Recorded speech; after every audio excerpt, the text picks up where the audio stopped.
Je voudrais parler de ce que j'appellerais l'égoïsme sacré. Ce qui m'y a fait penser, c'est un film que j'ai vu qui s'appelle Dr Bauer, un héros allemand. C'est un procureur allemand qui est mêlé au dossier Eichmann, vous savez, le responsable de la solution finale des Juifs. Et puis, on raconte la traque de cet homme, la recherche de cet Eichmann. Et puis un autre procureur se fait coincer par la police allemande qui ne veut pas de cette recherche, parce qu'il y a plein de nazis, vous savez, dans l'Allemagne de l'après-guerre, qui sont à des postes de direction.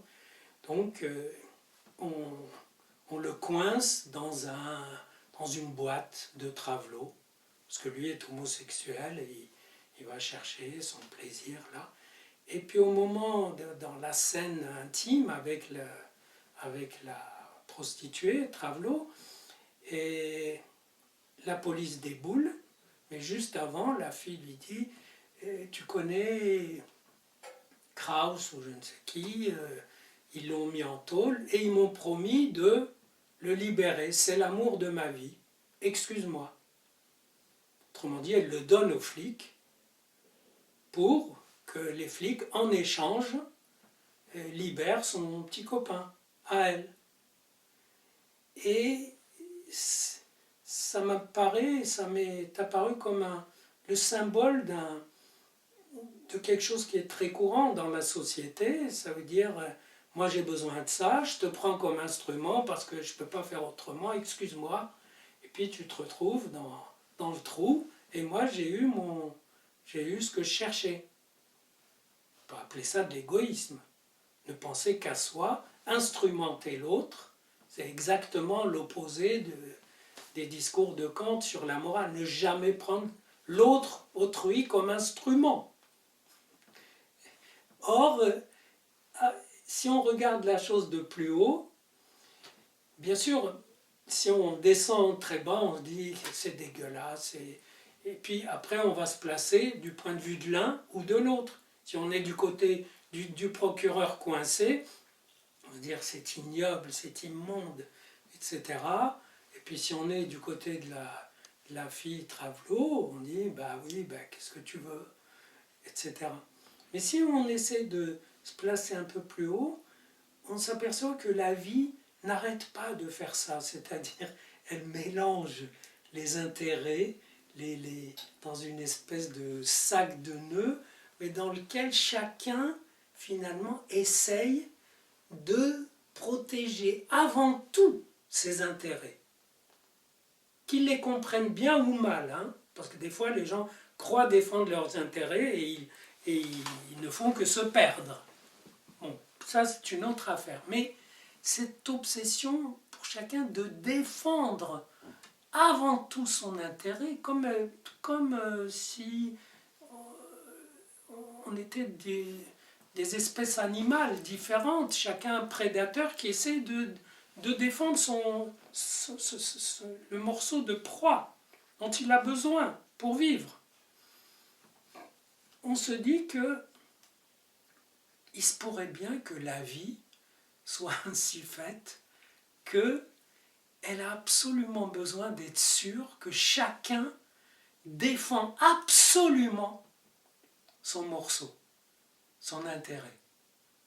Que sinon, s'il y en avait beaucoup qui travaillaient contre leur intérêt ou qui ne se défendaient pas, la vie serait menacée, peut-être. Vous voyez, c'est comme si...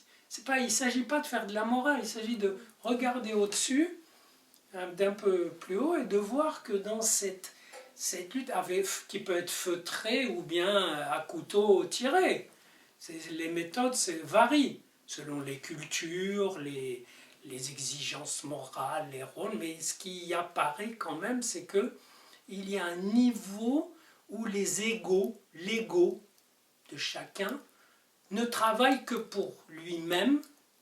C'est ce qui est la définition de l'égoïsme, la pratique de l'ego. Et qu'il est aveugle à tout le reste. Et peut-être que c'est une des dimensions de la vie qu'on a intérêt à ne pas ignorer. On a intérêt à ne pas d'emblée croire que voilà, il y a un groupe de gens qui se rassemblent pour un projet, etc., et qui oublient leurs intérêts. Mais non, leur ego est bien présent, en dessous, à côté, derrière, et ils travaillent uniquement pour lui, mais eux essayent par-dessus de construire quelque chose qui leur paraît plus joli, plus élevé, plus riche, etc. C'est quelque chose qui vient se surajouter. Mais ça ne fait pas disparaître cette lutte sauvage où chacun tire le morceau dont il ne pense qu'à tirer le morceau dont il a besoin pour survivre. Bien sûr que c'est un niveau élémentaire, parce que la plupart essayent quand même, juste au-dessus, de faire se rencontrer deux égaux. C'est l'amour. Et deux égaux qui reconnaissent leur impuissance à subsister comme égaux, chacun avec son ego, deux moi qui reconnaissent que c'est pas tenable,